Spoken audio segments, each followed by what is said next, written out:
Hello, my dear beloved friends. I bring you greetings again in the mighty name of our Lord and Savior, Jesus Christ. And today I have a word that I want to teach to you from the Word of God. And I believe this is going to encourage you, bless your life as you walk with the Lord. And the title of my message today is, and I've taken the scripture, from the Gospel of John, chapter 18 and verses 10. And I'm going to read these portions of scriptures from the Word of God before I give you the title of my message. And the Bible says this: Then Simon Peter, having a sword, drew it and struck the high priest's servant and cut off his right ear. The servant's name was Malchus. Verse 11 says, So Jesus said to Peter, Put your sword into the sheath. Shall I not drink the cup which my Father has given me? Today I want to talk to you about this incident in the Bible, and I know you're familiar with this incident. This is an incident that took place in the Garden of Gethsemane. And when Judas Iscariot betrayed Jesus, and he brought, in fact, the Roman soldiers and the temple, army to come and arrest Jesus at the Garden of Gethsemane. And the Bible says Simon Peter, who was there, he having a sword, he drew it and struck the high priest's servant and cut off his right ear, the Bible says. This is the title of my message. Don't take matters into your own hands. That's the title of my message that I want to share with you today. Don't take matters into your own hands. This is a very remarkable story in the Bible where we see that Simon Peter, he wanted to fix the problem on his own when he saw what the soldiers were doing to Jesus. They were about to arrest Jesus at the Garden of Gethsemane, and the Bible tells us that he took up his sword and struck the high priest's servant and cut off his ear.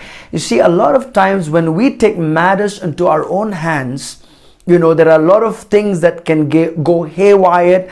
There are a lot of things that can create more problems and issues in our lives.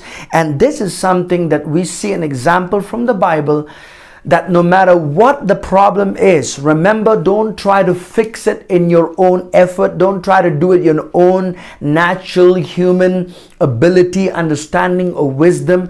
It is always good for you to consent to the Lord whatever you want to do in your life. See, a lot of time as human beings, when we see problems right before our eyes, we want to fix it in our own effort and ability.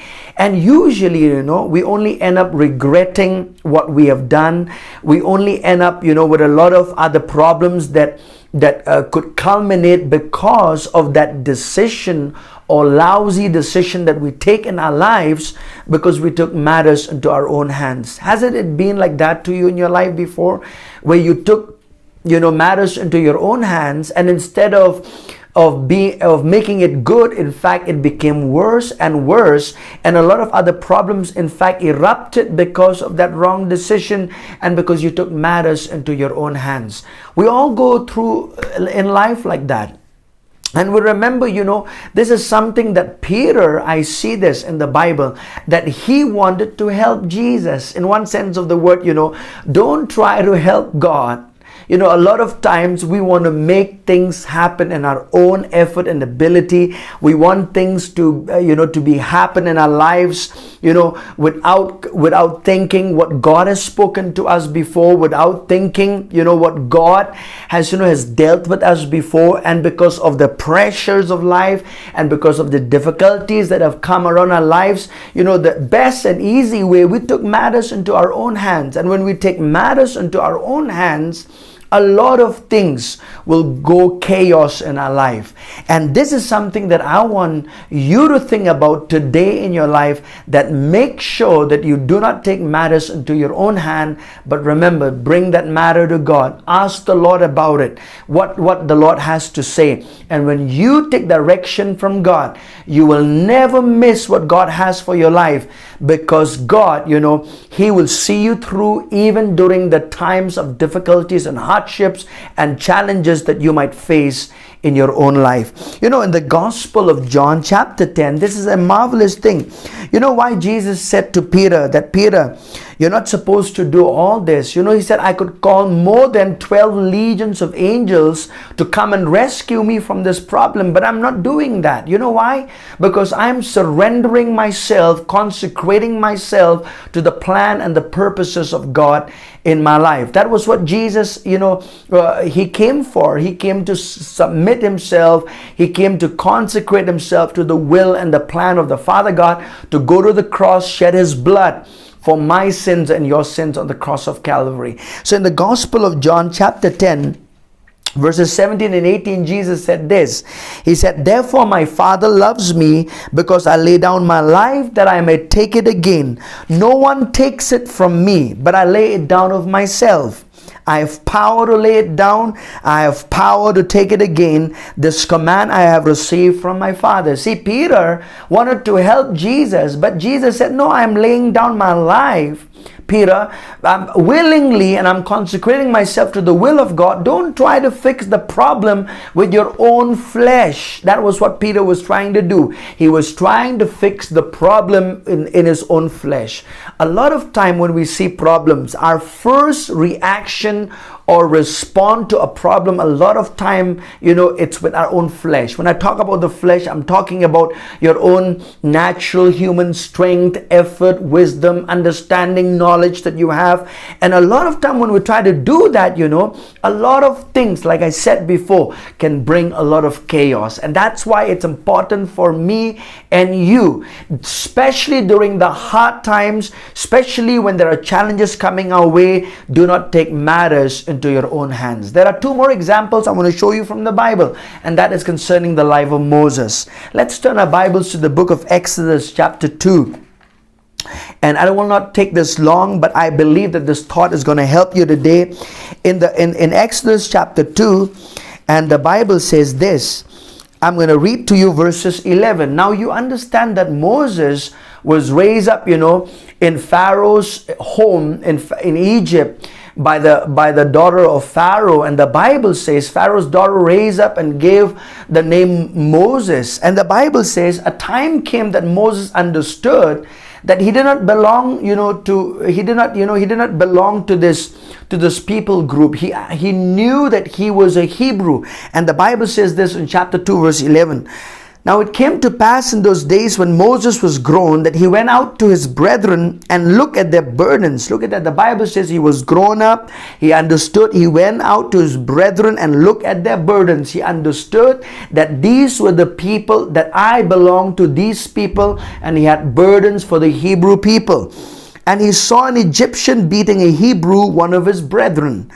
So he looked this way and that way, and when he saw no one, he killed the Egyptian and hid him in the sand. So you see this incident in the Bible where Moses took matters into his own hands. He killed this Egyptian who was beating a Hebrew. And what he did, that single act of acting in the flesh, I would say, because he took matters into his own hands. You know what?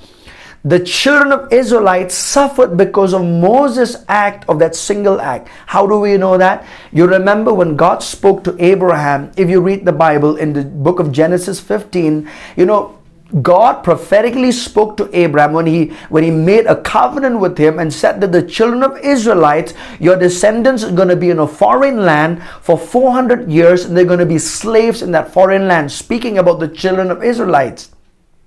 And we know that the children of Israelites were 400 years plus in the land of Egypt under the hands of Pharaoh. But this is something that you need to know. You see, the children of Israelite had to be in bondage for another extra 30 years. 430 years. If you read the Bible, you'll find this. In fact, God spoke that they will be there 40 years or 400 years, but because of Moses taking matters into his own hands, because he killed that Egyptian, he had to run away from there. He had to go to, he had to go to the wilderness, and then he had to be in the wilderness, and then after 18 years, somehow God sent him back to come to Egypt. So there was a gap of 30 years. That means before that, God could have, delivered the children of Israelites by the hand of Moses. But because of his single act, because he took matters into his own hands, he delayed the plan of God from being fulfilled in his life. See that a lot of times in our life, a single decision we take out of our flesh, because we took matters into our own hands, it doesn't just delay the plan of God in our own personal life, it also affects those that God wants to use us. And that's what happened to Moses. He, for another 30 years, he had extra 30 years it took him to bring the children of Israelite out of Egypt. God is gracious. God is merciful. Yes, we know that God, used Moses to deliver the children of Israelites from the hands of Pharaoh. But at the same time, you must understand this. That see, God, there are always consequences to our decision. We have choices we make in our life, but at the same time, remember, there are consequences in the natural that we will face in our life with every decision that we take when we take matters into our own hands. So my dear beloved, I want to encourage you, no matter what difficulty, it could be a marriage that you are facing, a marriage difficulty. It could be there's no peace within your marriage covenant. But listen to me, even in the hard time, do not give up in that marriage covenant that God has brought you together. You must stick like a glue together, and you will come out of that problem if you put your eyes on Jesus and surrender the matters to God instead of taking matters into your own hands. There are a lot of people today who have taken wrong decisions to divorce, decision to give up on their marriage, decision to not follow the plan and the purpose of God in their life because of the problems and the pressure that is there for them in following the plan of God. There will be pressure, there will be problems, there will be challenges that will come and hardships that will come. It could be financial, it could be from people, it could be from anything that might come in your life that the enemy will use to, will bring against you to oppose the plan of God that is in your life. But remember this, you have to go to God and don't take matters into your own hands. The other good example in the Bible is Abraham. You remember Abraham, when the Lord spoke to him, he said he's going to be the father of many nations. And I'm going to read this to you from Genesis 16, just for the sake of time. And Genesis chapter 16, the Bible says this, and in verses 1 to 2, the Bible says, now Sarai, Abraham's wife, had borne him no children, and she had an Egyptian maidservant whose name was Hagar. So Sarai said to Abraham, see, now the Lord has restrained me from bearing children. Please go in to my maid. Perhaps I shall obtain children by her. And Abraham heeded the voice of Sarai. Then Sarai, Abraham's wife, took Hagar, her maid, the Egyptian, and gave her to her husband Abraham to be his wife, after Abraham had dwelt 10 years in the land of Canaan. Do you remember this? That God promised that Abraham is going to have a son through Sarah. But remember, because Sarah and Abraham took matters into their own hands, Sarai, told Abraham that you go to sleep with my maidservant Hagar, so that's how you will bear children for me. And that was not the perfect will of God for Abraham. And you know the rest of the story. The Ishmaelites were born. Until today, because of that single act of lousy decision that Abraham took, it has affected a lot of the plan of God in one sense of the word. Let me read to you this incident in the Bible. Now, in the book of Galatians chapter 4, letters of Paul to Galatians, and this will be the second last scripture probably that I'm going to read to you. Galatians chapter 4 and verses 22, the Bible says this, for it is written that Abraham had two sons, the one by a bondwoman, the other by a free woman. Verse 23, but he who was of the bondwoman was born according to the flesh, and he of the free woman through promise. See, the Bible says God's perfect will was that God would bless, Abraham and Sarah through them, and that Isaac would be born through them. It was not the will of God, for Abraham to take matters into his own hands. And remember this, God is gracious, God is merciful. God brought a turnaround in the life of Abraham and Sarah. But if you read the Bible carefully, for 13 years, it seems God, as if kept quiet, did not speak to Abraham because of that single act that he did of not paying heed to what God had promised and spoken to him.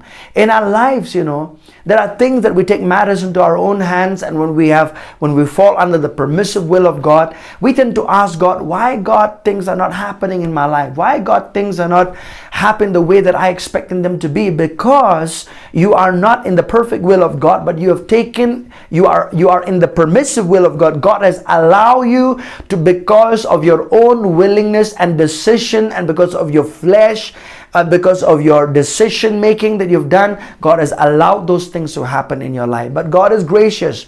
When Abraham was 100 years old and Sarah was 90, God gave them a son, Isaac. And God is still able to accomplish what He wants to do. But can you see the effects of it? There was consequences in the life of Abraham. And there were consequences in his life. He delayed the plan of God from happening in his life. My dear beloved friends, my dear beloved children of God, listen to me very carefully. Don't take matters into your own hand. No matter how hard the problem is, go to God and pray. Learn to surrender. Learn to consecrate yourself to the plan and the will of God during the times of difficulty. God bless you. I believe this word has encouraged you today. Bye-bye.